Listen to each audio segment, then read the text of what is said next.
Born in 1840, Fritz Ramseyer was a Swiss-born missionary who spent many years of his life among the Ashanti and other tribes in the modern-day Ghana region.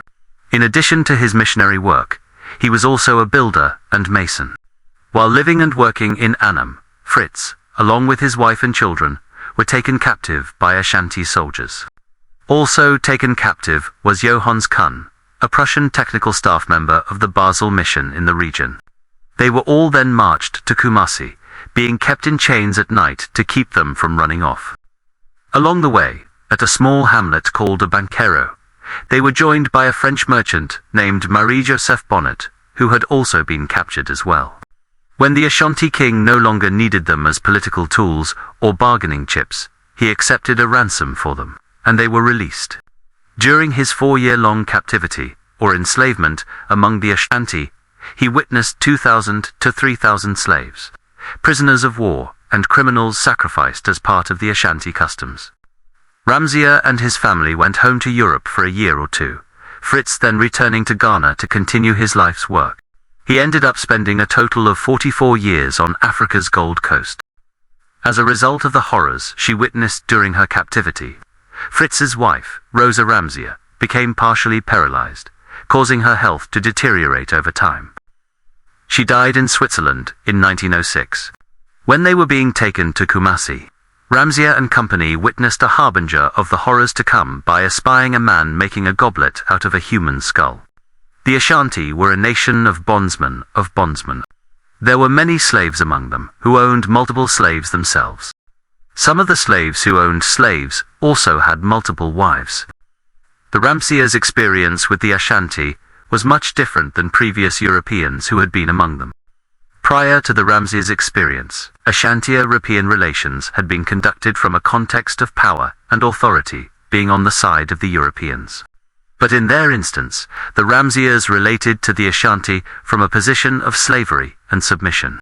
Therefore, they were able to witness the Ashanti and all of their customs in their entirety, without anything being temporarily hidden or discarded in order to not offend European sentiments. Pork was not safe to eat in Ashanti, the reason being that the pigs were left to wander about and fend for themselves when it came to their food, which often consisted of dead human bodies that had been sacrificed. When they arrived in Kumasi, one of their first sights was a group of boys in a parade-like procession, playing trumpets that were adorned with human jawbones. In the same procession were 5 tastefully carved royal chairs, richly ornamented with jewels, gold and silver bells, and so on.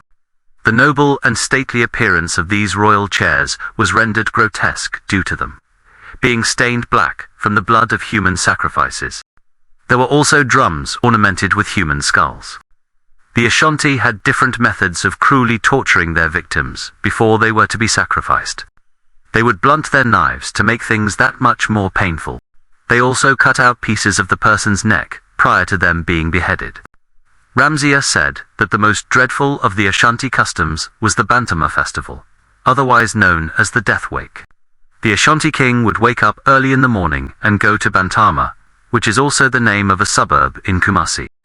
In Bantama, there was a long building, approached by a gallery, and partitioned into small cells, the entrances of which were hung with silk curtains.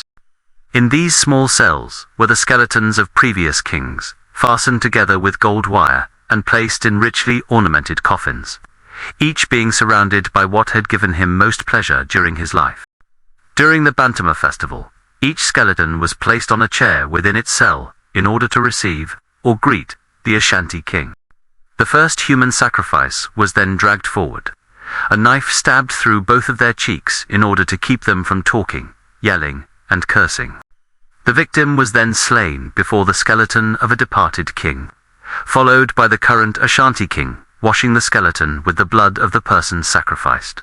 One after another, each cell was visited by the king, and the same brutal sacrifice and bloodbath, so to speak, followed. It wasn't until evening that they had all been visited. 30 people were sacrificed that day, and the horrors continued well into the night. A horn and drum were loudly played during the Bantama festival, signalizing the prelude to a human sacrifice. Says Ramseyer, 2 blasts of the horn signified death. Death. 3 beats of the drum, cut it off. And a single beat from another drum announced the head has dropped.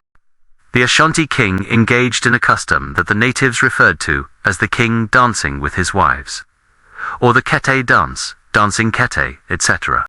A talented band called the keti, or a keti band, would play music at a distance from the king and his wives as he danced with them. No one was allowed to approach the king while he was engaging in this custom. Human life was always sacrificed when the king danced keti. Many natives who were usually indifferent to barbarity, who had seen thousands upon thousands of human sacrifices and violent deaths, would shudder when the king performed the kete dance. The implication is that the exact details of the actions performed during this kete dance custom were in no way, shape, or form fit for print. The human sacrifices, and all of the previous torture they entailed, were spoken of lightly by the Ashanti, it being a very common thing to them. Many of the human sacrifices victims were criminals, but for very light, and sometimes ridiculous, offenses. If a slave tried to run off, they were put in chains and queued up to be sacrificed. Notwithstanding this severity, crime was universal. The king would occasionally pardon a person to be sacrificed, inflicting capital punishment instead. A heavy fine was exacted, and the nose, ears, or lips of the culprit were cut off. Ramseyer says, quote, "It was by no means uncommon for an executioner to be bribed by a young warrior, that he might be allowed to try his hand on the next culprit." End quote. In his own words, Ramseyer describes some of the torture and sacrifices he witnessed. Quote, "A murderer with his hands bound behind him, a knife through his cheek, and 2 forks piercing his back, was dragged by a rope past our rooms. Others had been thus tortured already in various ways, the vital parts of the body not being wounded. Commencing at midday, the punishment increased in intensity till 8 o'clock, when the poor wretch was gashed all over, his arms cut off, and himself compelled to dance for the amusement of the king before being taken to the place of execution. If he could not or would not dance, lighted torches were applied to his wounds. To escape this excessive torture, he made the greatest efforts to move, until the drum was beaten and the head cut off. Some victims thus lost several of their limbs, or were pierced by an iron rod through the calves of both legs or other parts. And yet murders were far more frequent here than in the British Protectorate." End quote.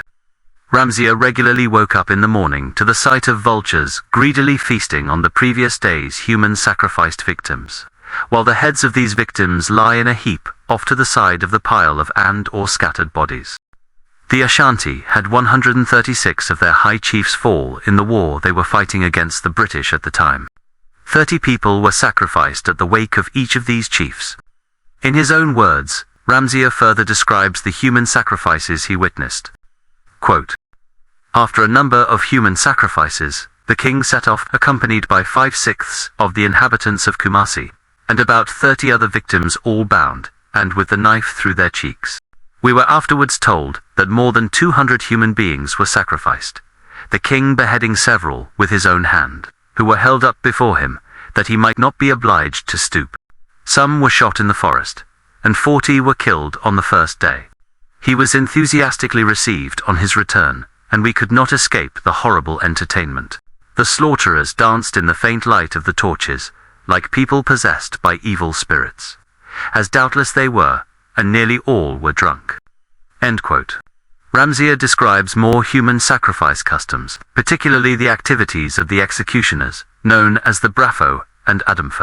Quote, "The brafo and adumfo, coloured red, danced with long chains of jawbones round their necks, which rattled like castanets, drank something which looked like blood, and ate their feasts together out of a monstrous dish, in the middle of the reception place. On the next day all laws were abrogated, and everyone drinking freely was permitted to do that, which seemed good in his own eyes. The great day was, of course, consecrated by a festival offering, and any stray person at the palace door might be suddenly attacked, slaughtered, and divided. One took a finger, another an arm or foot, and whoever obtained the head danced in crazy ecstasy, painted its forehead red and white, kissed it on the mouth, laughing or with mocking words of pity, and finally hung it round his neck, or seized it with his teeth. Another took out the heart and roasted it, carried it in one hand, and a loaf of maize bread in the other, and walked as if he were eating his breakfast." End quote. Ramseyer describes another instance. Quote, "3 chosen victims were led forth, who had been already lying between life and death for some weeks, with their feet and hands in irons, understanding too well the cause of the firing. Presently, one of the party who had gone off returned in a state of high excitement, displaying a knife. One of the intended victims had somehow procured this weapon, and with it had wounded the Odumfo, who sprang upon him. Another of these wretches speedily ran him through the cheek, and he was brought here bound. The multitude, hearing the death drum, hurried in the direction whence the sound proceeded. The fatal signal was soon heard, and a muffled sound announced that the execution was over. The band returned, playing and uttering cries of joy, and sat down by His Majesty. We afterwards came accidentally upon the blood-stained ground, where lay the headless trunks, their hands bound on their backs, and a warrior standing by, deliberately smearing his fetish with the blood of the last victim. We had already seen a great deal of Kumasi, and our eyes and hearts were in some degree accustomed to its horrors, but this was overwhelming. The Ashantis stood around laughing and joking, whilst I attempted to hurry home to sigh and cry for this poor nation. But no, we were forced to stay to see the king pass. He came, surrounded by torches, in his sedan chair, which is bordered by a dozen swords covered with gold." End quote. During the first day of the sprinkling and purification custom, Ramseyer was forced to witness headless bodies being dragged by a rope to a receptacle, which already contained thousands of bodies. When the king's brother died, 150 people were sacrificed at his funeral. When the second crown prince Mensa Kuma died at 16, nothing but slaves were to be sacrificed at his funeral. Some of the slaves belonged to him. The rest had been languishing in irons. It was expected of every great chief to provide a slave to be sacrificed at the prince's funeral. Many men who had been walking about free were enslaved, thrown in irons, and added to the queue of slaves to be killed. Ramseyer describes what 2 of his fellow captives witnessed during the proceedings of the prince's funeral preparations. Quote, "Bonnet and Kun, who were in the street for a few moments, saw 3 Odumfos rush upon a man standing among the crowd, pierce his cheeks with a knife, and order him to stand up. They then drove him before them, with his hands bound behind like a sheep to the slaughter. The deceased prince had besides several wives of royal blood, 3 of low birth, who, when they heard of his death, ran away and hid themselves. The king supplied their places by other girls, who, painted white and hung with gold ornaments, sat around the coffin to drive away the flies and were strangled at the funeral. The same fate befell 6 pages, who, similarly ornamented and painted, crouched around the coffin, which was carried out at midnight. For 3 days previously, the poor lads had known they were doomed to go with the unhappy women to the grave." End quote. Some of those who were sacrificed were 10-year-old boys. For 10 days, the sacrifices continued, and after 40 days, they would all be repeated. Ramseyer describes more cruel sacrifices. Quote, "In all the principal streets, the doomed sacrifices stood beside the corpses of the slain, awaiting the merciful stroke which would end their torture. One poor man was led to his wife's dead body, and tauntingly told to look at her, who had gone before to prepare his supper. We could count nearly 60 victims, chiefly Ashantis and Kraps, slaves and servants of the dead, and many more followed them during that night. It was not uncommon to see dead, sacrificed bodies lying around that were so mutilated by vultures that they were no longer recognizable as human. These bodies were just left lying around to either rot or be eaten by animals." The following is a quote from Sir Garnet Wolseley, one of the most influential British generals and most prominent and decorated war heroes of the British Empire. He is quoted here on the Ashanti-British War and the human sacrifices practiced among the Ashanti. Quote, "A further result of the war will be the abolition of human sacrifices, a practice which 40 years ago was as firmly rooted at Cape Coast as in Ashanti. One of my military doctors was billeted in the house of the head executioner, and heard from him that during the last year from 2 to 3,000 human beings had been slain. We slay, said he, in the tone of a butcher who speaks of his trade, somewhere about from 5 to 10 a day, and on every day of the week except Friday. It was a terrible sight, that deep pit filled with human corpses, in all stages of decomposition.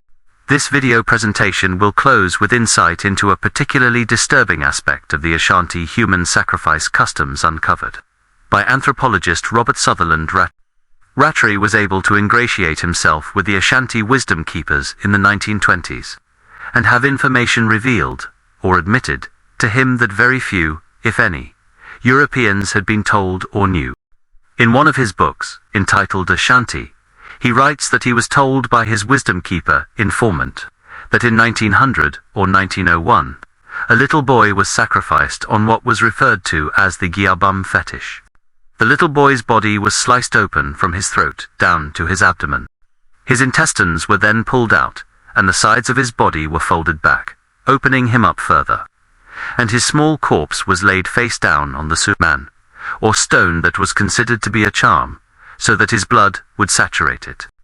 Jawbones from human sacrifices were also laid on the suman and left there for 3 days. The Ashanti executioner then took these jawbones as perquisites. Thanks for watching.